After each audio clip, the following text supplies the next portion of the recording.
पाहत आहात Loksamiksha news network आणि या आहेत आजच्या सुपरफास्ट न्यूज।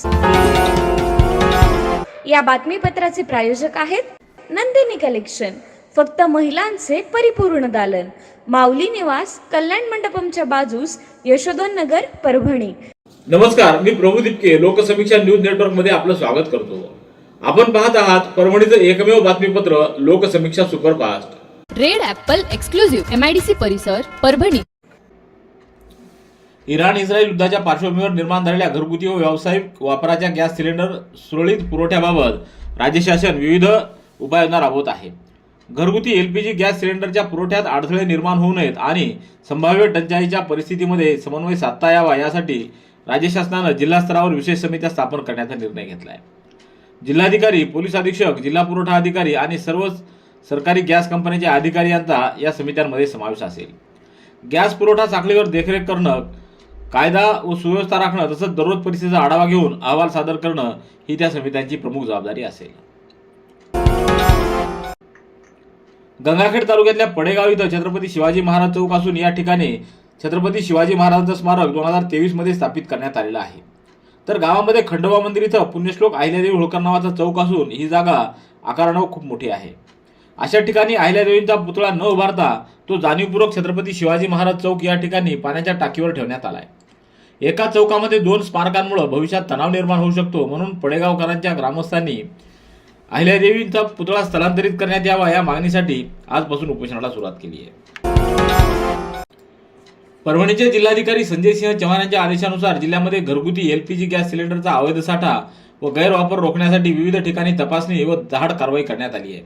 या कारवाईमध्ये परभणी 26, पाथरी 9, पूर्णा 17, सेलू 3, गंगाखेड 10 अशा एकूण 65 घरगुती गॅस सिलेंडर जप्त करण्यात आले असून संबंधितांवर आवश्यक त्या कायदेशीर कारवाईची प्रक्रिया सुरू करण्यात आली आहे। नागरिकांनी घरगुती गॅस सिलेंडरचा वापर केवळ घरगुती कारणासाठीच करावा, तसंच कोणत्याही प्रकारचा अवैध साठा अथवा व्यावसायिक वापर आढळल्यास संबंधितांच्या विरोधात कडक कारवाई करण्यात येईल असा इशारा प्रशासनाच्या वतीने देण्यात आला आहे। शहर महानगरपालिकेच्या विशेष समिती व सदस्यांच्या निवडीसाठी महापौर सय्यद इक्बाल सय्यद खाजा यांच्या उपस्थितीमध्ये 18 मार्च रोजी विशेष सर्वसाधारण सभेचं आयोजन परभणीतल्या बी रघुनाथ सभागृहात करण्यात आले। शहर महापालिकेतील स्थायी समितीचे एकूण 16 सदस्यांची तरतूद केल्याप्रमाणे महापालिकेतील पक्षांच्या किंवा गटांचे संख्याबळाच्या प्रमाणात प्रतिनिधित्व देऊन नियुक्ती करणं, प्रभाग समित्यांची रचना करणं, विशेष समिती व सदस्यांची नेमणूक करणं, नामनिर्देशित सदस्यांची अर्हता व नियुक्त्या राजपत्रातील अधिसूचना अन्वये शहर महानगरपालिकेच्या नामनिर्देशित सदस्यांच्या नियुक्त्या करणं आदी विषय असणार आहेत। या सभेला महापौर सय्यद इक्बाल, उपमहापौर गणेश देशमुख यांची उपस्थित राहणार असल्याची माहिती आयुक्त नितीन नार्वेकर यांनी दिली आहे। सततचे दवाखाने करून कंटाळलात? आता शेवटचा उपाय। डॉक्टर गोविंद कामटे यांचे बालाजी आयुर्वेदिक निसर्गोपचार केंद्राला भेट द्या। शुगर, मूळव्याध, ॲलर्जी, सोरायसिस, गजकर्ण, दमा, लठ्ठपणा, गुडघेदुखी, कंबरदुखी, वात, गाठीचे आजार, लकवा, केस गळणे, मूतखडा, सफेद डाग यांसारख्या जुनाट आजारांवर खात्रीशीर उपचार केले जातात। दारू सोडवण्यासाठी विशेष उपचार उपलब्ध। संपर्क डॉक्टर गोविंद कामटे, आयुर्वेद विद्याविशारद, बालाजी आयुर्वेदिक निसर्गोपचार केंद्र, तलाठी कार्यालयाच्या बाजूला, वसमत रोड, परभणी। संपर्क 9921691008। जातीवार जनगणना, OBC हक्काचं संरक्षण तसंच इतर मागण्यांसाठी भारत मुक्त मोर्चा व राष्ट्रीय पिछडा वर्ग मोर्चा यांच्या वतीनं राष्ट्रव्यापी आंदोलनाची घोषणा करण्यात आली आहे। या पार्श्वभूमीवर परभणीच्या जिल्हाधिकाऱ्यांच्या मार्फत राष्ट्रपती, पंतप्रधान आणि केंद्रीय गृहमंत्री यांना निवेदन देण्यात आले।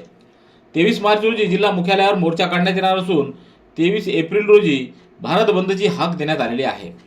सरकारने या मागण्यांवर सकारात्मक निर्णय घ्यावा, अन्यथा आंदोलन अधिक तीव्र करण्यात येईल असा इशारा संघटनेच्या पदाधिकाऱ्यांनी दिला आहे। निवेदनावर बबन भंडारे, बालासाहेब जगदे, ॲडव्होकेट विनोद आवरे, सुभाष भाळवे आदींच्या स्वाक्षऱ्या आहेत।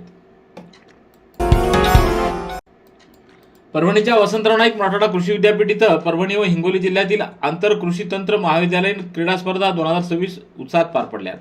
स्पर्धेचं उद्घाटन आणि पारितोषिक वितरण विद्यापीठाच्या क्रीडांगणावर संपन्न झालं। कार्यक्रमाच्या अध्यक्षस्थानी उद्घाटक म्हणून कुलगुरू डॉक्टर इंद्रमणी हे होते। त्यांच्या हस्ते क्रीडा स्पर्धेचं उद्घाटन करण्यात आलं। यावेळी सहयोगी अधिष्ठाता डॉक्टर गजेंद्र लोंढे, विद्यार्थी कल्याण अधिकारी डॉक्टर राजेश कदम, कृषी तंत्र विद्यालय परभणीचे प्राचार्य डॉक्टर संतोष पिल्लेवाड, क्रीडा अधिकारी संघर्ष शृंगारे आदींची उपस्थिती होती. या स्पर्धेमध्ये परभणी व हिंगोली जिल्ह्यातील 10 कृषी तंत्र महाविद्यालयातील सुमारे 300 खेळाडू, संघ व्यवस्थापक व प्राचार्य सहभागी झाले होते. जागतिक काचबिंदू सप्ताहानिमित्त परभणी नेत्र तज्ञ संघटनेच्या वतीनं आज जनजागृती रॅलीचं आयोजन करण्यात आलं. परभणी शहरातील नेत्रतज्ञ व रुग्णालयातील कर्मचाऱ्यांनी या रॅलीत सहभाग नोंदवला. ही रॅली छत्रपती शिवाजी महाराज पुतळा व डॉक्टर बाबासाहेब आंबेडकर पुतळा परिसरात काढण्यात आली. संघटनेचे अध्यक्ष डॉक्टर दीपक लोया, ज्येष्ठ सदस्य doctor Hanumant Bhosale, doctor Rajkumar Kalkote, doctor Sanjay Takalkar यांच्या मार्गदर्शनाखाली जागतिक काचबिंदू सप्ताह पाळला जातोय. यावेळी doctor BM More, doctor Ravi Manodkar, doctor Nilesh Pawar, doctor Shruti Vaijwade, doctor Sunil Chilgar यांची उपस्थिती होती. परभणी शहर महानगरपालिकेचे शासनाकडे थकीत GSTचा 73 कोटी 71 लाख रुपयाच्या अनुदानाचा प्रस्ताव 2 दिवसात मंत्रिमंडळात ठेवून त्याला मंजुरी देणार असल्याची माहिती राज्यमंत्री माधुरी मिसाळ यांनी दिली. याबद्दल महापालिकेसमोर महापालिकेच्या वतीनं फटाके फोडून आनंदोत्सव साजरा करण्यात आला. परभणीचे आमदार राहुल पाटील यांनी विधानसभेच्या अर्थसंकल्पीय अधिवेशनामध्ये 12 मार्च रोजी ही लक्षवेधी उपस्थित केलेली होती.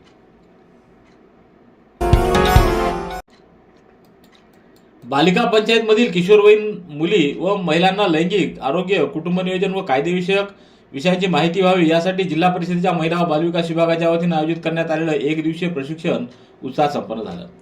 13 मार्च रोजी जिल्हा परिषदेच्या सभागृहामध्ये बालिका पंचायतमधील मुलींसाठी 1 दिवसीय प्रशिक्षणाचं आयोजन करण्यात आलं. यावेळी जिल्हाधिकारी संजय सिंह चव्हाण, मुख्य कार्यकारी अधिकारी नतिशा माथुर, प्रकल्प संचालिका डॉक्टर स्मिता पाटील, उपमुख्य कार्यकारी अधिकारी डॉक्टर संदीप घोंशीकर, अंकुश चव्हाण, रेखा काळम, जिल्हा आरोग्य अधिकारी डॉक्टर संजय पांचाळ, शिक्षणाधिकारी सविता बिर्गे, समाज कल्याण अधिकारी सरस्वती भोजने यांची उपस्थिती होती. Red Apple furniture, smart furniture for smart people. Exclusive Parbhani शहरातील भव्य शोरूम रेड ॲपल एक्सक्लुझिव्ह, भारतातील स्मार्ट फर्निचर ब्रँड आता आपल्या परभणी शहरामध्ये. हो, आता आपल्या परभणी शहरामध्ये. या अंतर्गत ऑफिस, बेडरूम, डायनिंग, लिव्हिंग इत्यादी प्रकारचे फर्निचर आपणास मिळेल. Bedroom set, bed, dressing table, sofa set, कपाट, डायनिंग टेबल टीपॉय आणि स्टील फर्निचर इत्यादी सर्व प्रकारचे फर्निचर तेही आकर्षक किमतीमध्ये उपलब्ध आहे. एक वेळ अवश्य भेट द्या. रेड ॲपल फर्निचर, MIDC परिसर, भारतीय स्टेट बँकेच्या जवळ, परभणी. पाथरी तालुक्यातल्या डाकू-पिंपरी परिसरात अवैध वाळू उत्खननाबाबत वारंवार बातम्या प्रकाशित केल्याचा राग मनात धरून महसूल विभागातील तलाठी अरविंद चव्हाण यांनी पत्रकार गजानन घुमरे याच्या विरोधात धमकीवजा भाषा वापरून कट केल्याचा गंभीर आरोप करण्यात आला आहे. या प्रकरणी पाथरी येथील उपविभागीय अधिकारी यांच्याकडे तालुक्यातील पत्रकाराच्या वतीनं निवेदन देऊन तात्काळ कारवाईची मागणी करण्यात आली आहे. निवेदनावर विठ्ठल भिसे, धनंजय देशपांडे, LR कदम, राजकुमार गायकवाड, स्वप्नील ब्रह्मराक्षे, विठ्ठल निसर्गंद, सुधाकर गोंगे, प्रकाश लालदरे, सय्यद सलमान, खालेद नाज, रमेश बिजुले आदींच्या स्वाक्षऱ्या आहेत. परभणी जिल्ह्यातील पाणी क्षेत्रात काम करणाऱ्या जलमित्र संघटनेच्या अध्यक्षपदी अभियंता शंकर आजेगावकर तर सचिवपदी प्राचार्य सुरेश नाईकवाडे यांची निवड करण्यात आली आहे. कालानी हॉस्पिटलमधील कार्यालयात जलमित्र संघटनेच्या बैठकीमध्ये वरील निवड करण्यात आलेली आहे. अध्यक्षस्थानी संस्थापक अध्यक्ष डॉक्टर राजगोपाल कालानी होते. जलमित्र ही संघटना मागील 15 वर्षापासून पाणी वाचवा तसंच पाण्याविषयी जनजागृती, जलपुनर्भरण, नारा सरळीकरण, जलसंधारणाच्या कामामध्ये विशेष सहभागी आहे. सेलू नगर परिषदेचे नगराध्यक्ष मिलिंद सावंत हे परभणी इथं आले असता मानवी हक्क अभियानच्या जिल्हा शाखा परभणीच्या वतीनं त्यांचा आज सत्कार करण्यात आला. यावेळी मानवी हक्क अभियानचे परभणी जिल्हाध्यक्ष पप्पू शेळके, प्रहारचे जिल्हाध्यक्ष शिवलिंग बोधने, शहराध्यक्ष अरुण सोनवणे, जिंतूर सेलू विधानसभाचे अध्यक्ष रावण मोहिते, जिंतूर तालुका अध्यक्ष भगवान आठवले, परभणी तालुका अध्यक्ष दादाराव कांबळे, गणेश हनवते यांची उपस्थिती होती. परभणी शहरात दरवर्षीप्रमाणे यंदाही सार्वजनिक श्रीराम जन्मोत्सव समितीच्या वतीनं प्रभू श्रीराम जन्मोत्सव मोठ्या भक्तिभावात आणि उत्साहात साजरा करण्यात येणार आहे. यंदा या उत्सवाचं 14 वर्ष असून त्यानिमित्त 26 मार्च रोजी भव्य शोभायात्रेचं आयोजन करण्यात आलेलं आहे. परभणी विधानसभेअंतर्गत मतदार यादी अचूक व अद्ययावत ठेवण्यासाठी विशेष सखोल पुनरीक्षणाच्या अनुषंगानं पूर्वतयारी सुरू करण्यात आली आहे. या पार्श्वभूमीवर सर्व मतदारांनी आवश्यक माहिती उपलब्ध करून देऊन प्रशासनाला सहकार्य करावं असं आवाहन उपविभागीय अधिकारी तथा मतदार नोंदणी अधिकारी उदयसिंह भोसले यांनी केले.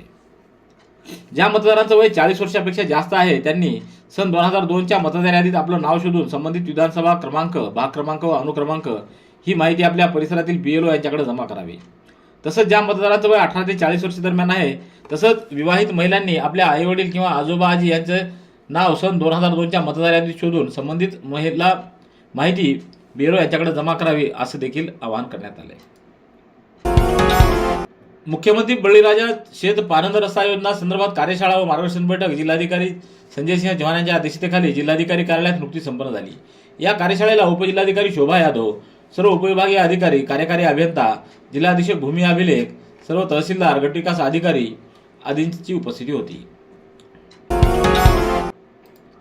परभणीच्या ज्ञानसाधना प्रतिष्ठान जागतिक महिला दिनाच्या पार्श्वभूमीवर सावित्री मंचाच्या वतीनं स्त्री जागृती व स्त्री सक्षमीकरण या उद्देशानं विशेष व्याख्यानाचं आयोजन करण्यात आलं. मागील 10 वर्षांपासून सावित्री मंच विविध उपक्रमाद्वारे महिलांमध्ये जागरूकता निर्माण करून त्यासाठी प्रयत्न करतोय.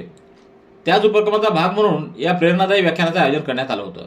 कार्यक्रमाला प्रमुख वक्त्या म्हणून डॉक्टर वृषाली किन्हाळकर यांची उपस्थिती होती.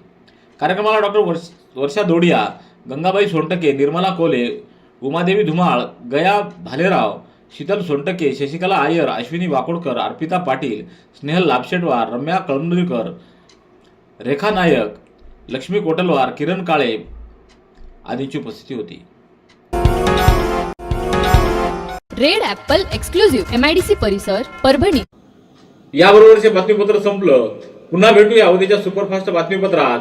पाहत रहा लोकसमीक्षा. तुम्हाला हे बातमीपत्र कसं वाटलं याबद्दल आपली प्रतिक्रिया नोंदवा. दररोजचे अपडेट्स मिळवण्यासाठी लोकसमीक्षा चॅनलला सबस्क्राईब करा. धन्यवाद.